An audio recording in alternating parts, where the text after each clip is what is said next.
I've invested over $10,000 on my YouTube channel in 2024, all to receive no monetization and no income in return. You always hear the success stories of Mr. Beast, Logan Paul, Eric, Ryan Trahan, and many other popular creators. But you have to remember, just because we see the top 10 creators, you're missing the hundreds of creators and different influencers that have been forgotten over the years. YouTube is a business just like any other business, and it is not forgiving. There's a lot of lessons that I've learned over this past year, and I'll specifically share my most valuable lesson at the end. First off, let's talk money.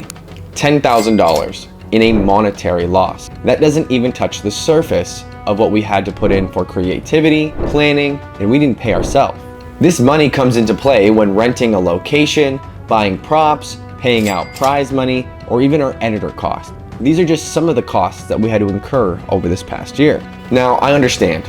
This is a risk, just as any other business. I also understand that a 9-to-5 job is also very challenging, and by no means am I undermining the fact of people working those jobs. However, for this video, I'm speaking directly to creators, people who want to be creators, or past creators who have shared a similar experience.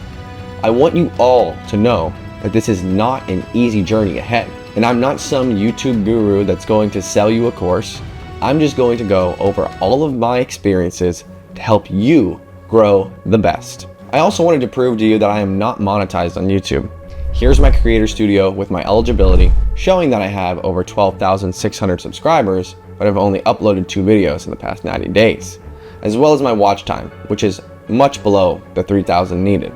These are some of the challenges that you'll incur as a creator.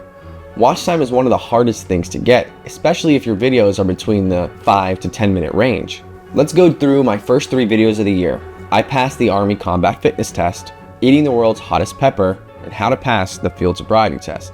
This was a 3-part series where we did a variety of tests to compete between me and my friend Stellar Ty to see who was the superior test taker. Now, that being said, these videos were relatively cheap. For each, I only had to pay about $30 for the thumbnail and graphics. That also being said, our location within these videos we didn't have to pay for, as I was a student at YSU at the time, meaning we were able to rent the Watts Center for free. I also had the access to my brother, who's a member of the US military, who was able to administer this test for us. And for the pepper video, all we had to do was buy the peppers. It was very entertaining for people to watch. However, as you can see, this video got 17,000 views, this one got 771, and the field sobriety test only got 457. These numbers aren't great, especially for the effort and time we put into the videos. So the start of the year wasn't that expensive, but the big expenses come when I shot my Squid Games video. Now, this video was huge. There were 225 people we had compete for Squid Games. That being said, we also had some sponsors for this video to help mitigate the overall cost. We had to buy a shirt for every contestant. And yes, we did not make any contestants pay to be in this Squid Games. Everything was free for the contestants, so it was free to compete. We provided a shirt to all 225 contestants. We also were again at the Watts Center. We did not have to pay for that since I was still a student at YSU. I'm super satisfied with the way the video came out. However, we lost a lot of money on this video.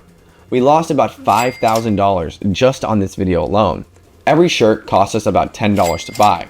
Including that, we had to buy security for the day, which cost another $300. We also needed to pay for all the materials to build all the props and sets.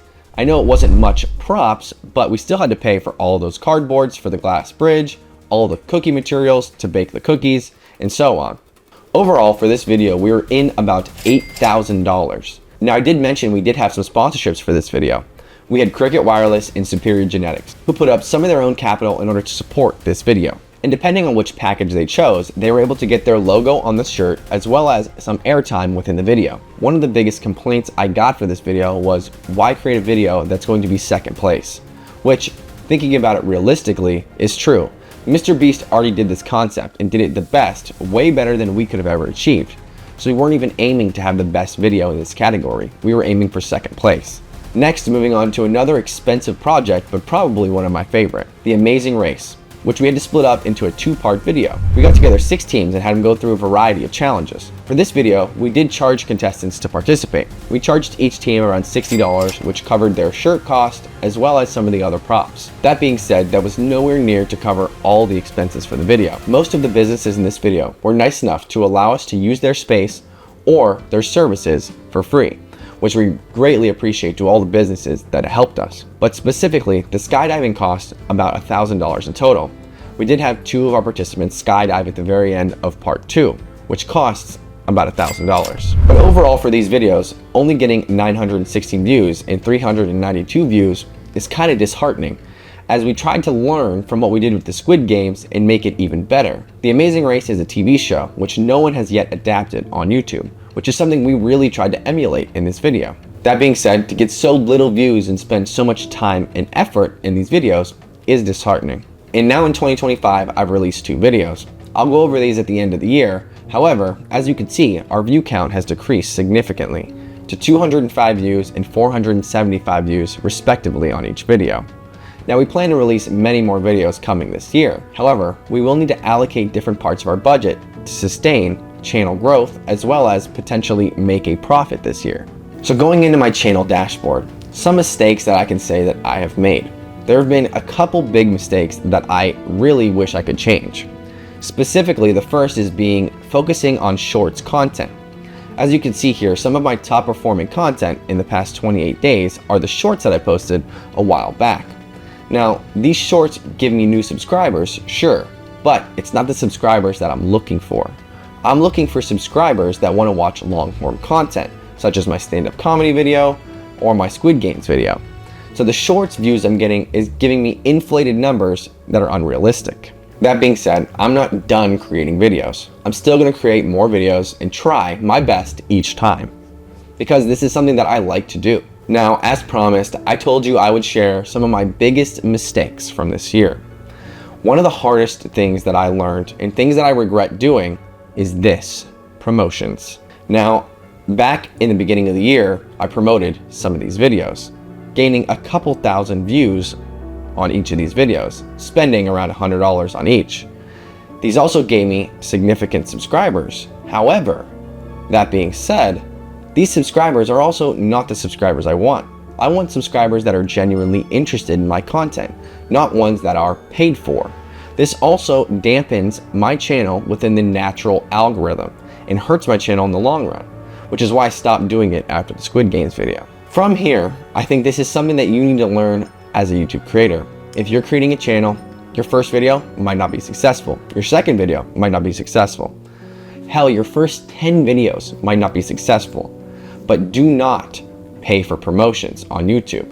I'm not saying promotions are all bad. If you're promoting a service, product, or an advertisement, of course, use a promotion. It can be fine.